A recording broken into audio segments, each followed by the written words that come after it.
comparisons coming in of the events unfolding in Israel to what happened on American soil, September 11th of 2001. And joining us right now is Geraldo Rivera, who, as a journalist, has covered the war on terror throughout and certainly has reported from this region, Israel and Gaza. Hello, Geraldo.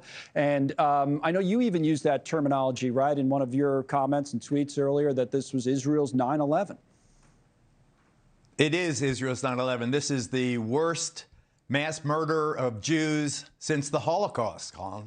It is a horrifying situation. 260 kids at that rave alone. And now you have the Wall Street Journal and others reporting that Hamas knew about the musical festival, and they planned this attack to scoop up as many Israeli young people as they possibly could to slaughter them. And then as a bonus, they gathered the hundreds of others they didn't kill. The old ladies, the infants, a barbaric attack that is absolutely awful. It is painful to see the country responding and to hear the victims' accounts of how terrified they were. And you're talking about an intelligence failure of a colossal order. This is the Mossad. This is some of the most vaunted intelligence agencies the world has ever seen. And yet, inexplicably, they did not pick up the biggest mobilization, as far as I know, of Palestinian militants ever.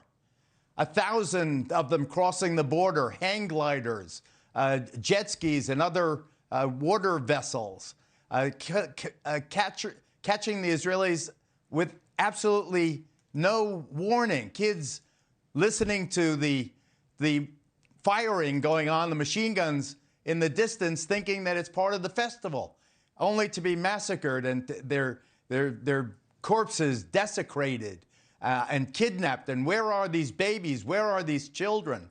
It is something that is a gut punch for everyone.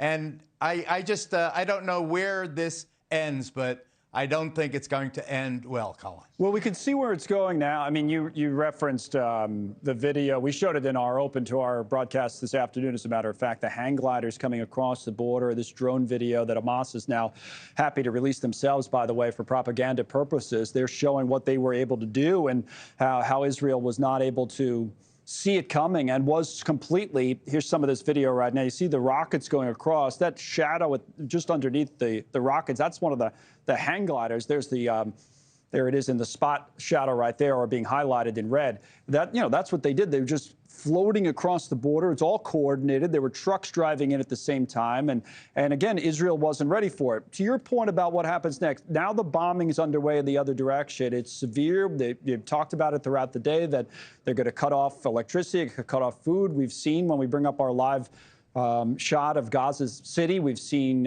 explosions in the background. We just saw a structure on fire live a few moments ago. What do you think the next few days? Again, you have a lot of experience. You've been there for years and years of reporting. What do you think the next few days will look like, and what will Gaza look like by the end of the week?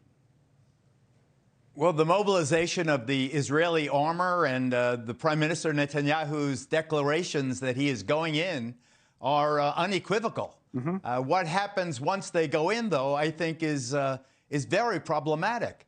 Gaza, aside from being one of the most heavily armed places on earth, it's also one of the most densely populated. What happens to the civilians? What happens, indeed, to the 130 Israeli hostages that are being kept in the tunnels? And now you have Hamas and some of these other militant groups and leaders saying that they will begin executing a kid. Imagine killing a hostage for every Israeli bomb or incursion that happens. The Palestinians have pre-marked the entrances into Gaza. They have booby traps already rigged. They have sniper lines of fire already planned out.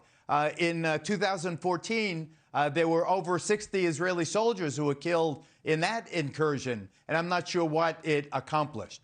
So what you're going to see in the next few days, Colin, is an orgy of horrible violence, of violence that is born of frustration and rage and pain and vengeance and justice. And you're going to have it from the Palestinian side, the anguish. I mean, all of the 2 million civilians aren't all terrorists. It's going to be, of a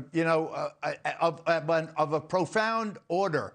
There has always been a tense and volatile situation, at least since the Yom Kippur War of 1973.